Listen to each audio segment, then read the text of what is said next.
வாங்க எல்லாருக்கும்.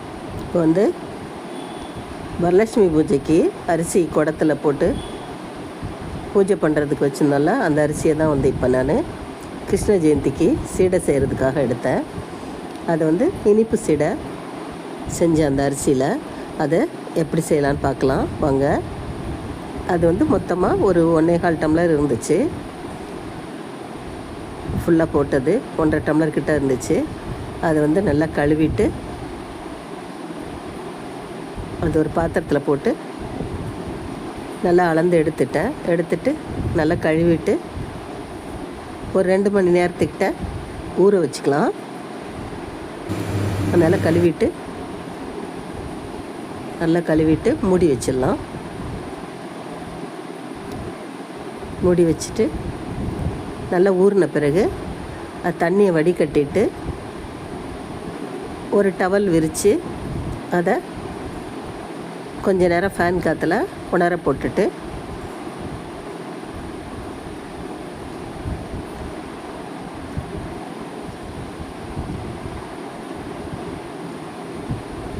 நல்லா விரித்து விட்டு உணர்த்தி விட்டாச்சு. இப்போ அது வந்து கையில் ஒட்டாமல் பாருங்கள் அரிசி வந்து எப்படி இருக்குன்னு. அந்த அளவுக்கு காஞ்சா போதும். தண்ணி கையில் ஈரம் ஒட்டக்கூடாது, அவ்வளோதான். அதை வந்து இப்போ மிக்சியில் போட்டு அரைச்சி நல்லா சலித்து எடுத்துக்கலாம். பாருங்கள் எந்த அளவுக்கு அரைச்சிருக்கேன்னு. அது மாதிரி அரைச்சி எடுத்துட்டு அதை நல்லா சலித்து எடுத்த மாவை ஒரு தாம்பாளத்தில் கொட்டிக்கலாம். கொட்டிட்டு இப்போ அரிசி அளந்து எடுத்த டம்ளரில் ஒரு 3/4 டம்ளர் கிட்ட வெல்லம் தட்டி எடுத்துக்கிறேன். உங்களுக்கு இனிப்பு கம்மியாக வேணும்னா கொஞ்சம் குறைச்சிக்கோங்க. குறைச்சிட்டு 1/4 டம்ளருக்கும் கம்மியாக கொஞ்சம் தண்ணி விட்டு அதை காய்ச்சிக்கலாம். கொஞ்சம் கையில் எடுக்கிறப்ப கம்பி பதம் வர மாதிரி காய்ச்சி எடுத்துக்கலாம்.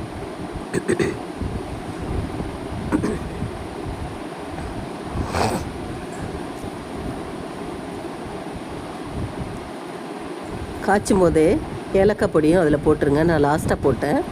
நீங்கள் இப்போயே இந்த நேரத்துலேயே சேர்த்துட்டா அதை வடிகட்டிக்கலாம். ஏன்னா அதில் திப்பி ஏதாவது இருந்ததுன்னா கூட பாகு வடிகட்டுறதோட வடிகட்டிடலாம். ஏலக்காய் இலை பொடியெல்லாம் இருந்துச்சுன்னா. அதனால் பாகு காய்ச்சிறப்பே போட்டுருங்க.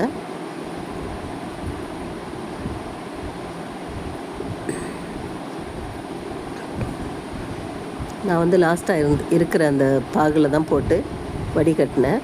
ஏலக்காய் பொடி கொஞ்சம் போட்டு கலந்து எடுத்துக்கோங்க.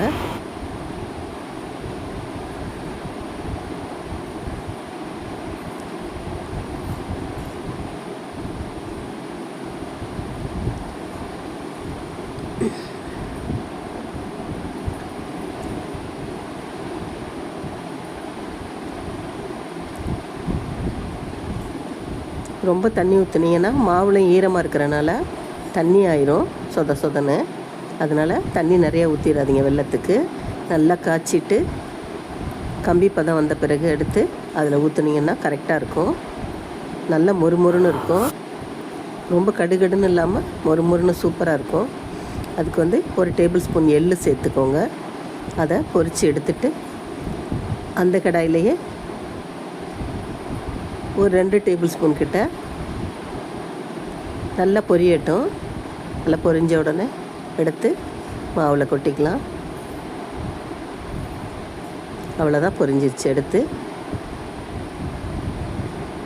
படப்படன்னு வெடிக்குது பாருங்கள்.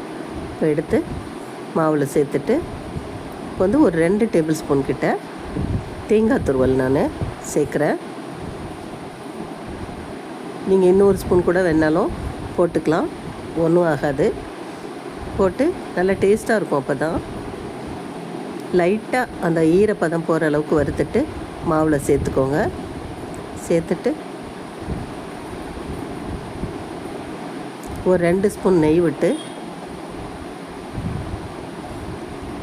அதை அப்படியே பெசரி உருட்டுற மாதிரி உருட்டுற பதத்துக்கு நல்லா எல்லா மாவையும் சேர்த்து கலந்து பெசரி எடுத்துக்கலாம். நல்லா பிசைஞ்சு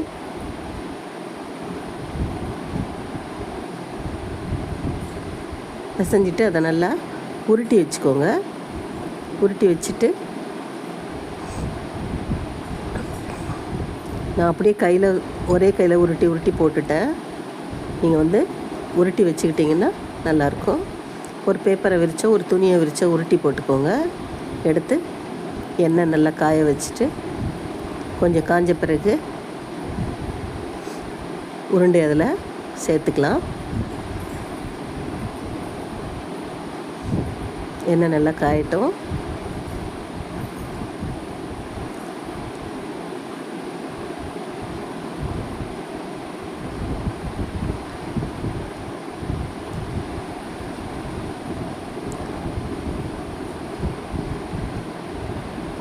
இது எங்கள் பாப்பா ஒரு டப்பாவில் போட்டு வச்சுட்டு 2 எடுத்து ஸ்கூல் விட்டு வந்தோடனெல்லாம் எடுத்து சாப்பிட்டுச்சு.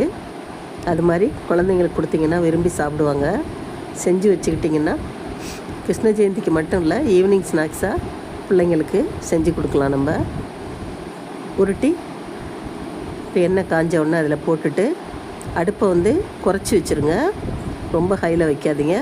குறைச்சி வச்சு அப்படியே பிரட்டி விடுங்க. பிரட்டி விட்டிங்கன்னா உருண்டை மேலே வந்துடும். நல்லா வெந்து சூப்பராக கலர் பாருங்கள் எவ்வளோ அழகாக இருக்குது. நல்லா வெந்த உடனே எடுத்துருங்க. நுரையாக இருக்கிறது அடங்கின உடனே எடுத்திங்கன்னா கரெக்டாக இருக்கும். நல்லா பதம் பார்த்து கரெக்டாக எடுத்துருங்க. சூப்பராக இருக்கும். செஞ்சு பாருங்கள் எப்படி இருக்குன்னு.